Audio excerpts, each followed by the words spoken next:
ان کی آواز سرگوشی کی حد تک مدھم ہوئی۔ وہ مار دیے جاتے ہیں جیسے تمہاری ماں کو بھی مار دیا گیا تھا۔ گولی چلنے کی آواز آئی تھی مگر گولی میر حامد کو نہیں لگی تھی۔ مومن نے آواز کا نشانہ لگایا تھا۔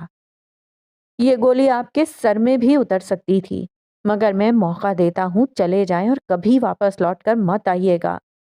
اس کا لہجہ سرد تھا۔ میر حامد اپنی جگہ سے اٹھے اور صدر دروازے کی طرف بڑھے، مگر قدم باہر رکھنے سے پہلے پھر گولی چلی اور دروازہ چور چور ہو گیا۔ مومن، یہ گولی تمہارے سر میں بھی لگ سکتی تھی، مگر میں تمہیں حقیقت جاننے سے پہلے نہیں ماروں گا۔ پھر ملاقات ہوگی۔ اس بار تو بس یہی کہنے آیا تھا کہ اس بچی کی عمر ہو گئی ہے، اس سے نکاح کر کے اسے اپنی بیوی کی حیثیت سے اپنے گھر لے آؤ۔ وہ مزید کچھ کہے باہر نکل گئے۔ ایک دن پہلے۔ سٹار، کیا تم کسی کو ایئرپورٹ بھیجو گے؟ نہیں۔ کیوں؟ کیونکہ آج کوئی نہیں آئے گا۔ 2 دن مسلسل سونے کا بیگ آیا ہے اور اگر ہم آج گئے تو ہم پکڑے جائیں گے، کیونکہ جو 2 دن پہلے سونے کے بیگ آئے تھے وہ اسموک تھے اور ہمارے وہاں جانے سے اسموک اور مرر مکمل ہو جائے گا۔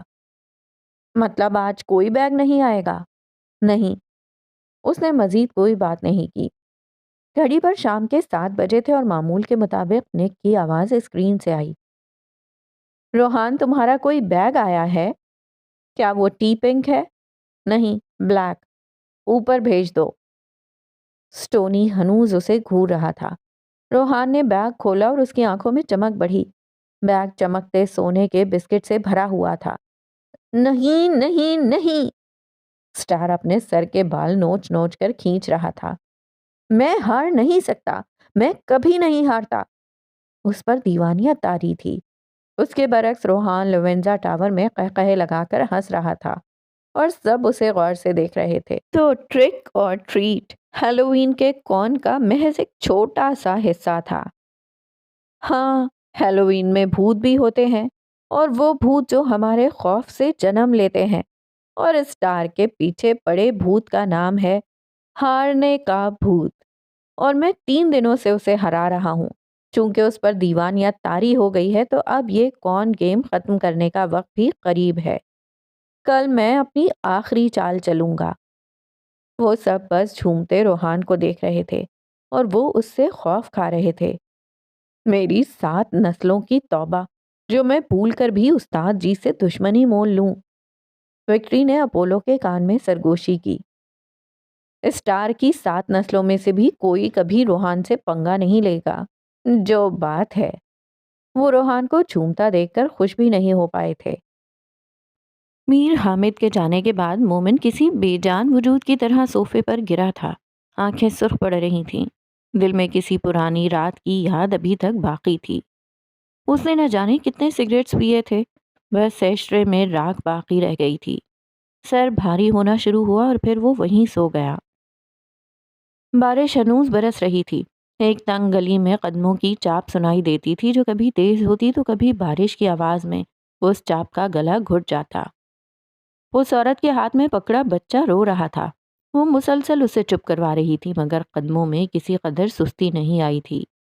سفید کپڑے اٹھتے کیچڑ سے ایک حد تک داغدار ہو چکے تھے۔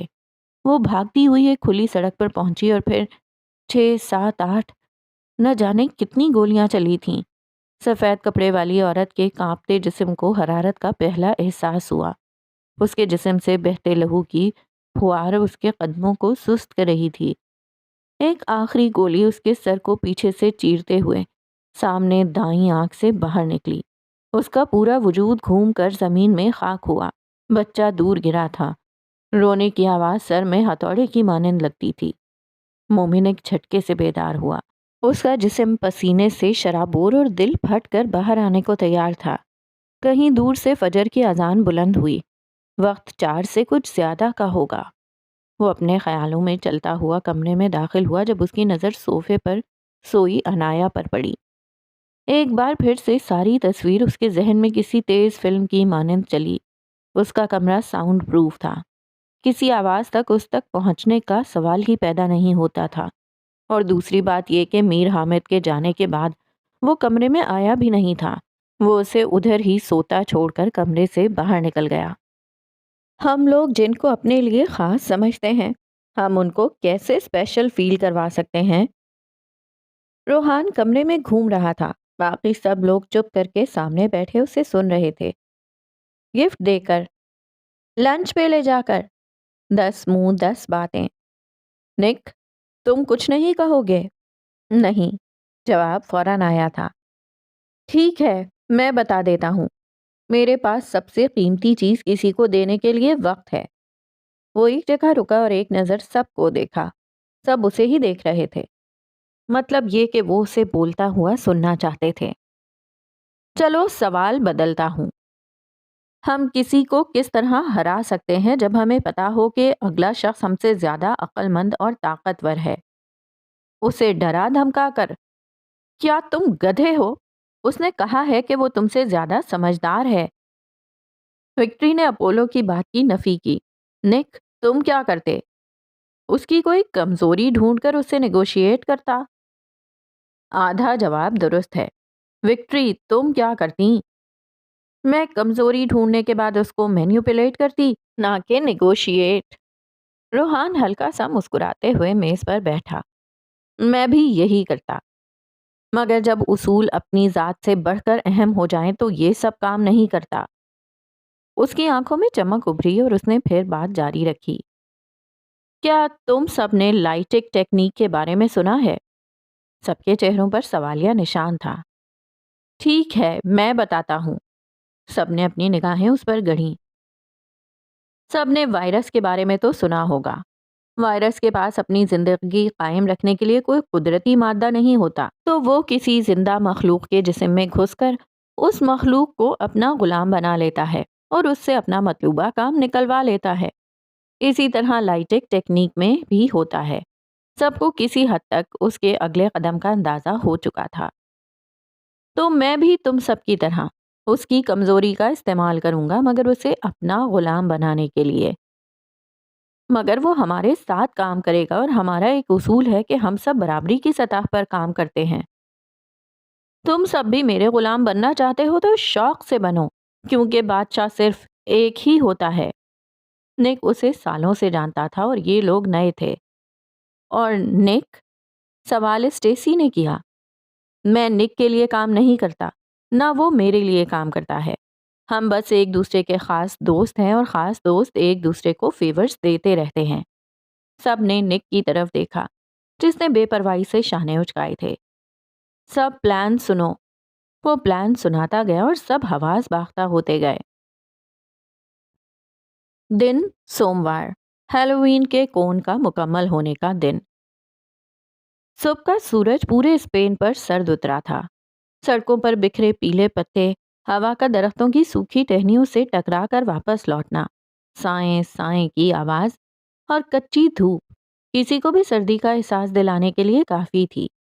سڑک پر چلتے نک اور روحان کسی کچی بستی میں داخل ہوئے اور پھر ان کی نظر اس پر پڑی جس کی ان کو تلاش تھی۔ تو پھر اسپین اور اس کے مضافات میں ایمان کے خرید و فروخت کا وقت ہوا جاتا ہے۔ روحان بولتا ہوا آگے بڑھ گیا۔ اسٹار اسکرین کے سامنے بیٹھا نک کے آفس کا منظر دیکھ رہا تھا۔ میں نے کہا تھا نا کہ آج بیگ نہیں آئے گا۔ اس کی مصنوعی خوشی نک کی آواز سے مان پڑی۔ روحان، تمہارا بیگ آیا ہے۔ کیا وہ ٹی پنک ہے؟ ہاں، اوپر بھیج دو، میرا ہی ہے۔ بیگ میز پر پڑا تھا۔ اسٹار کو کسی انہونی کا احساس ہو گیا تھا۔ روحان نے آگے بڑھ کر بیگ کھولا اور اس وقت اسٹار چاہتا تھا یہ منظر ایک برا خواب بن جائے، وقت بدل جائے، مگر افسوس، گھڑی کی سوئی آگے بڑھ چکی تھی۔ اس بیگ میں ایک 5 سالہ بچی تھی۔ اسٹار کی کمزوری پکڑی گئی تھی اور اب اس کی کمزوری اس کے خلاف استعمال کی جا رہی تھی۔ Hello baby girl. نک کا لہجہ نرم تھا۔ ہائے انکل، آپ کا نام کیا ہے؟ ایما۔ پورا نام؟ ڈیڈ نے بتانے سے منع کیا ہے۔ نک پیچھے ہوا اور کچھ سوچنے کے بعد پھر اس کے قریب جھکا۔ کیا آپ کو کینڈی چاہیے؟ جی۔ تو پھر جلدی سے اپنا نام بتاؤ۔ ایما بلو۔ پیچھے ہو۔ روحان کا پارا چڑھ چکا تھا۔ اس نے نک کو ایک دھکے سے پیچھے کیا اور چاقو کی دھار اس بچی کی گردن پر رکھی۔ دیکھ لڑکی، تیری عمر کا لحاظ کر رہا ہوں، ورنہ یہ چاقو کب کا تیری گردن کے آر پار ہو چکا ہوتا۔ اور دوسری بات یہ کہ میں ہسپانیوں کو زیادہ پسند بھی نہیں کرتا۔ اب تم سوچ لو کہ تم نے سچ بولنا ہے یا جھوٹ۔ اس بچی کی حالت کچھ یوں تھی کہ کاٹو تو لہو نہیں۔ چلو اب اپنا پورا نام بتاؤ۔ ایما بلو سٹار۔ شاباش۔ وہ چلتا ہوا گلدان تک آیا، وہاں سے ایک ہڈن کیمرہ نکال کر چہرے کے سامنے کیا اور کیمرے میں ہاتھ ہلایا۔ ہیلو سٹار، مجھے پتا ہے تم مجھے سن رہے ہو، میں تمہارا انتظار کر رہا ہوں۔ نک، تمہیں اور اسے، روحان، میں جان سے مار ڈالوں گا۔ بوجھو کدھر؟ وہ اونچی آواز میں قہقہے لگا رہا تھا۔ تم نے بس ادھر آنا ہے جس جگہ کی تلاش میں تم پورے اسپین کے فرش پر بنٹے گراتے پھر رہے ہو۔ وہ پھر سے ہنسا۔ دوسری طرف اسٹار کے پیروں کے نیچے سے زمین کھینچ لی گئی تھی۔ دل پھٹنے کو تیار تھا۔ سارے اصول، ساری سازشیں، سب پس منظر کا قہقہا بن چکی تھیں۔ بس پیش منظر میں جو چیز باقی تھی وہ اس بچی کی زندگی بچانی تھی۔ گاڑی کی چابی اٹھا کر وہ باہر نکلا۔ وہ کچھ حد تک سنبھل چکا تھا۔ گاڑی میں بیٹھنے کے بعد وہ بس لوینزا ٹاور پہنچنا چاہتا تھا۔ اس نے پورا پاؤں ریس پر رکھا اور کچھ پل میں گاڑی کی سوئی 100 کو پار کر گئی۔ جسم ہلکا ہوتا گیا۔ ذہن کی سوچنے کی صلاحیت کچھ حد تک واپس آ چکی تھی۔ اب اسے صرف ٹاور آف کانسپریسی تک پہنچنے کا راستہ تلاش کرنا تھا۔ اس کی گاڑی لوینزا ٹاور کے سامنے رکی۔ بغیر کسی کی پرواہ کیے وہ بھاگتا ہوا لفٹ کی طرف بڑھا۔ جو ایک عام آنکھ نہیں دیکھ سکتی تھی وہ اس کی آنکھ دیکھ سکتی تھی۔ اس نے لفٹ میں لگا کیمرہ دیکھ لیا تھا۔ وائس کمانڈ، شاید میں نے انہیں اوور اسٹیمیٹ کر لیا تھا، یہ اتنے بھی سمجھدار نہیں۔ اس نے وائس چینجر ڈیوائس لگا کر نک کی آواز کاپی کی اور پھر بولا، اوپن ٹاور آف کانسپریسی۔ بڑا سا ایکس کا نشان ابھرا۔ فیک فنگر پرنٹ لگانے کے بعد بائیو میٹرک بھی پار ہو گیا۔ اب لفٹ کا دروازہ 38 فلور پر کھلا۔ سامنے وہی طویل لمبی اندھیری راہداری تھی جس کے آخر میں لگا بلب لگ بھگ فیوز ہو چکا تھا۔ وہ چلتا ہوا اس دروازے تک آیا اور دروازے کے سامنے رکا۔ دروازے کو دھکا لگایا مگر وہ لاک تھا۔ مجھے لگا ہی تھا کہ یہ لاک ہوگا۔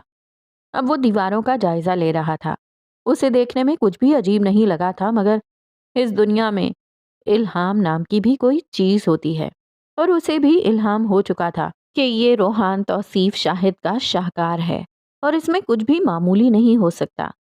اس نے دیوار میں ہر اینٹ کو باری باری دبانا شروع کیا۔ بالآخر ایک اینٹ اندر چلی گئی اور دوسری دیوار سے ایک اینٹ باہر نکلی۔ واقعی میں تم سب لوگوں کو اوور اسٹیمیٹ کر لیا تھا۔ وہ ہلکا سا مسکرایا اور پھر بولا، میں غلط تھا، تم بھی عام ہو نک۔ اس نے اپنے گلے سے چابی نوچ نکالی اور اس اینٹ پر رکھی۔ اینٹ خود بخود دیوار کے اندر واپس گئی اور ایک کلک کی آواز سے سامنے والا دروازہ کھلا۔ وہ دروازے کو دھکیلتے ہوئے اندر داخل ہوا اور اس کی نظر سامنے نک اور روحان پر پڑی۔ ہیلو، کیسے ہو؟ روحان نے خوش اخلاقی کے ساتھ ہوا میں ہاتھ لہرایا۔ گالی کے بچے! اس نے گن نکال کر نک کے سر کا نشانہ لیا اور گولی چلا دی۔ گولی عین اس کے سر پر بجی، یا پھر ایسا کہو بچتی اگر ادھر گلاس وال نہ ہوتی۔ ہو، روحان نے تعصب سے سر جھٹکا۔ میں نے تمہیں سمجھدار سمجھا تھا مگر تم تو گدھے نکلے۔ نک ہلکا سا مسکرایا۔ میں نے بھی تم لوگوں کو بہادر سمجھا تھا، اور دیکھو تم دونوں کیسے بزدلوں کی طرح گلاس وال کے پیچھے دب کے بیٹھے ہو۔ روحان ہلکا سا مسکرایا کیونکہ اب بولنے کی باری اس کی تھی۔ اب بات ساری یہ ہے کہ یہ بات کم عقلوں کے بس کا روگ نہیں۔ اگر تمہارے پاس تھوڑی سی بھی عقل ہوتی تو تمہیں پتا ہوتا کہ اسے بزدلی نہیں عقل مندی کہتے ہیں۔ وہ ہنسا اور پھر بولا، مگر بات عقل کی ہوتی ہے اور تم تو گدھے ہو۔ اس نے بھی بدلہ چکا دیا۔ اسٹار نے ایک بار پھر سے گولی چلائی۔ ہو تو کسی کی انا تو بری طرح ہرٹ ہوئی ہے۔ گولی چلی اور روحان کے منہ کے سامنے گلاس وال ہلکی سی کریک ہوئی۔ پیار کی زبان سمجھ نہیں آتی نا؟ اب جو ہوگا اس کے ذمہ دار تم خود ہوگے۔ پورا کمرہ پیلی سرمئی رنگ کی گیس سے بھرنا شروع ہو گیا۔ اس کے لیے سانس لینا مشکل ہوا تھا۔ میں کسی سے نہیں ہارتا، اس کے الفاظ ٹوٹ ٹوٹ کر سنائی دیے۔ آنکھوں کے آگے منظر دھندلا گیا اور وہ منہ کے بل زمین پر گرا۔ 9 گھنٹے بعد ابلیس نے آخری چال چل دی تھی۔ ہیلووین کا کون مکمل ہو گیا تھا۔ میں سٹار تم سب کو زبان دیتا ہوں کہ میں تم سب سے وفادار رہوں گا۔ کہانی کا 5واں چور شرلاک سٹار، تم ہمارے لیے جاسوسی کا کام کرو گے، نک بے تاثر انداز میں بولا تھا۔ اوکے، اب بوجھو کہ سٹار وہ شخص جس کی آنکھ میں سور کا بال تھا، وہ کس طرح وفاداری کا وعدہ کر گیا تھا۔ تو جواب کے لیے گزرے 8 گھنٹوں کی روداد سننا ضروری ہے۔ پچھلے 8 گھنٹوں میں کیا ہوا تھا؟ روحان اسے بالوں سے گھسیٹتا ہوا ایک اندھیرے کمرے میں لے آیا۔ بچی کو لے کر آؤ۔ وہ ننھی سہمی ہوئی بچی چھوٹے چھوٹے قدم لیتی اس تک آئی اور پھر رہنے دیں، مصنف منظر لکھ دیتا، مگر ابھی وقت نہیں آیا تھا۔ 8 گھنٹوں بعد اسٹار نے آنکھ کھولی۔ دھندلی تصویر میں اسے 2 رنگی آنکھ والا شخص نظر آیا۔ نک نے سگریٹ کا دھواں اس کے چہرے پر چھوڑا۔ Good morning star. اس نے ٹانگ دوسری ٹانگ پر رکھی۔ کیا چاہیے؟ تم میرے لیے کام کرو گے۔ ناممکن۔ اس نے مصنوعی ناراضگی دکھائی اور پھر ایک خباثت بھری چمک اس کی آنکھوں میں ابھری۔ اس نے پوری گردن وکٹری کی طرف بوڑھی اور بولا، جاؤ بچی کو لے کر آؤ۔ نک لوینزا، اگر تم نے بچی کے ساتھ کچھ کیا تو میں آج تمہارا جنازہ نکالوں گا۔ اس کے کان غصے سے سرخ ہو گئے تھے۔ اوہ، پہلے بتانا تھا نا۔ اس نے انگلی دانتوں تلے چبائی۔ وکٹری جلدی کرو۔ وہ ویل چیئر پر اس بچی کو دھکیلتے ہوئے آگے لائی اور کچھ دور رکی۔ اس بچی کا نچلا دھڑ نظر آتا تھا جبکہ اوپرا دھڑ اندھیرے میں چھپا تھا۔ دیکھو اسٹار، تم تو جانتے ہو کہ اسپین ایک آزاد ملک ہے اور اس میں رہنے والا ہر فرد آزاد ہے، اور اگر میں تمہاری بچی کو قید کرتا تو یہ جرم ہوتا، اور جتنے عرصے سے تم میری انویسٹیگیشن کر رہے ہو جان تو گئے ہوگے کہ میرا ریکارڈ کلیئر ہے اور میں کوئی غیر قانونی کام نہیں کرتا۔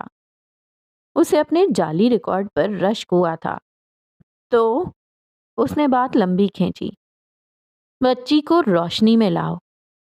وکٹری بچی کو دھکیلتے ہوئے روشنی میں لائی اور اگلا منظر دیکھ کر اسٹار کی حالت ایسے ہوئی جیسے کسی نے اس کا دل جکڑ لیا ہو۔ بچی کے سر پر ایک بال بھی نہ تھا۔ اس کے سر میں 2 کٹ لگے ہوئے تھے۔ پہلا کٹ ماتھے کے اوپر سے شروع ہوتا اور گردن کے پچھلے جوڑ تک جاتا، جبکہ دوسرا کٹ کان کے ایک لو سے دوسری لو تک تھا۔ دونوں کٹ مل کر پلس کا نشان بناتے تھے۔ سر کی چمڑی ٹانکے لگنے کی وجہ سے سوجی ہوئی تھی۔ دیکھو، میں نے تمہاری بیٹی کو اغوا نہیں کیا، میں نے تو بس اس کے سر میں کچھ امپلانٹ کیا ہے۔ وہ بچی تھی، میں بھی مجبور تھا کیونکہ تم سیدھی طرح نہیں مان رہے تھے۔ چھوڑو، جو ہونا تھا ہو گیا، ایک میجک ٹرک دکھاتا ہوں۔ اس نے وکٹری کو اشارہ کیا تو وہ دھکیلتے ہوئے ایک ٹرالی اس کے سامنے لے کر آئی۔ اس میں 2 تربوز رکھے تھے۔ غور سے دیکھنا۔ اس نے تالی بجائی اور پورے کمرے کی لائٹس بند ہو گئیں۔ اب صرف ان 2 تربوزوں پر ہی روشنی تھی۔ وکٹری نے ایک تربوز سے ریڈیو ویوز اور دوسرے سے میگنیٹک ویوز گزاریں اور پھر ان تربوزوں کا کوئی پرسانے حال نہ رہا تھا۔ وہ اس طرح پھٹے جیسے کسی نے بلینڈر چلا دیا ہو۔ نک نے دوبارہ تالی بجائی اور پورا کمرہ دوبارہ سے روشن ہو گیا۔ دیکھو، تمہاری بیٹی کے سر میں بھی یہی چپ ہے۔ ہم نے اس کے سر میں 2 کٹ لگائے ہیں تاکہ کسی کو بغیر MRI کے چپ کی لوکیشن نہ پتا چلے، اور جب اس چپ سے کسی قسم کی کوئی ویو گزاری گئی تو وہ پھٹ جائے گی، اور تمہاری بیٹی کے سر کا حال بھی اسی طرح ہوگا جس طرح اس تربوز کا ہوا ہے۔ وہ ہنستا ہوا اپنی جگہ سے کھڑا ہوا اور ہاتھ اسٹار کی طرف بڑھایا۔ تو پھر کیا کہتے ہو، ہمارے ساتھ کام کرو گے؟ ہاں، اس نے بھیگی آنکھوں سے سر اسبات میں ہلایا تھا۔